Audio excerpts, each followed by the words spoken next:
أصابتهم بشيء من الخوف والجوع ونقص من الأموال والأنفس والثمرات وبشر الصابرين الذين إذا أصابتهم مصيبة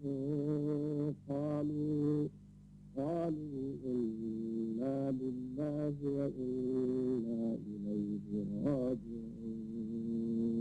C'est vraiment 25 ans de la mort de Cheikh Omar Benjeune depuis le 16 septembre 1995 au 16 septembre 2020.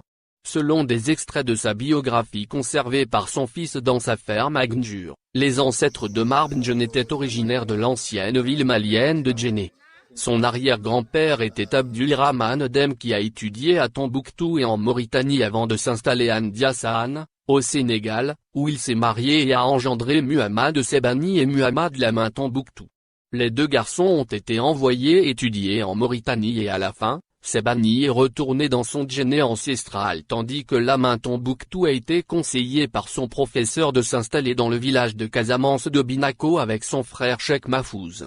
Lamine Tombouctou a ensuite quitté Binako avec l'intention de s'installer à Ndiassane, mais lors d'un transit dans le village Kian de Mazambé, il a vu la jeune Binta Tabali, la fille de l'Alcalo, tomber amoureuse d'elle et l'épouser comme sa seconde épouse. Il a ensuite continué le voyage et, en arrivant à Hambourg, au Sénégal, s'y est installé, nommant sa maison Malikanda. Binta Tabali a eu 4 fils et une fille. Son premier fils, Cheikh Sadibou, était le père de Benjeune. Le jeune Cheikh Sadibou a été envoyé avec ses frères pour étudier en Mauritanie et peu après la fin de leurs études, leur père est décédé et leurs oncles les ont convaincus de retourner à Mazambé avec leur mère. Pendant leur séjour à Kian, leur nom de famille a été changé en Damba et Damba Jean par les Mandinka. Cheikh Sadibou a reçu Anjula Tabali comme épouse. Plus tard, il a décidé de visiter la maison de son père à Malikinda, au Sénégal, mais en passant par le village de Niomi de Kerbakari Kamara, l'Alcalo l'a incité à rester, lui a donné la terre et la main de sa sœur en mariage. Cette femme, Fatou Kamara, devait donner naissance à Benjeune et un autre fils et une fille, dans le village. Cheikh Sadibou a nommé son fils Omar Bunama, plus tard abrégé en Bne.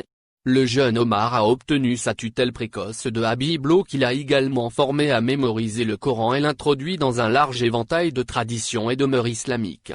Alors qu'il étudiait avec les Wolof, son nom de famille a de nouveau été changé de Damba Jean à Dien ou Jeune. Il lui disait, Jean Moï Jeune.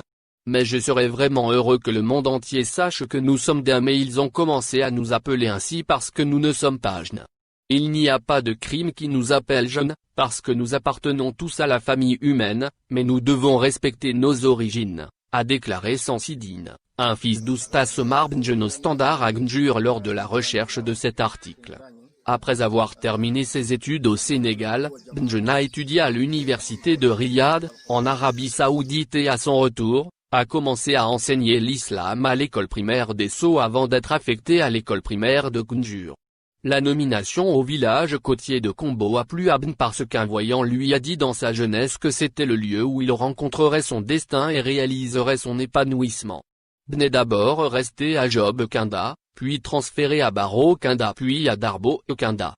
Il a ensuite reçu une maison et des terres agricoles. Il a épousé 4 femmes et a engendré 12 fils et 4 filles.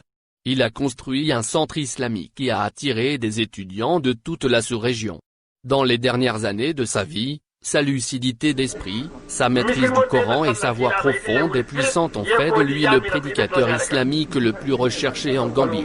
Il est décédé le vendredi 16 septembre 1995 et des milliers de fidèles ont convergé vers Gnjur pour l'accompagner jusqu'à son dernier retour.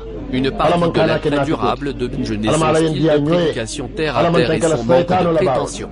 Il n'a pas trop attaqué les gens directement et n'a pas hésité à dire la vérité. Et peut-être plus attachant, il a refusé d'être boxé, socialement, tribalement ou politiquement. Il appartenait à un seul groupe, Hizbullah, qu'Allah subhanahu wa ta'ala lui accorde Jannatul Firdaus et tous les musulmans ont quitté les armes.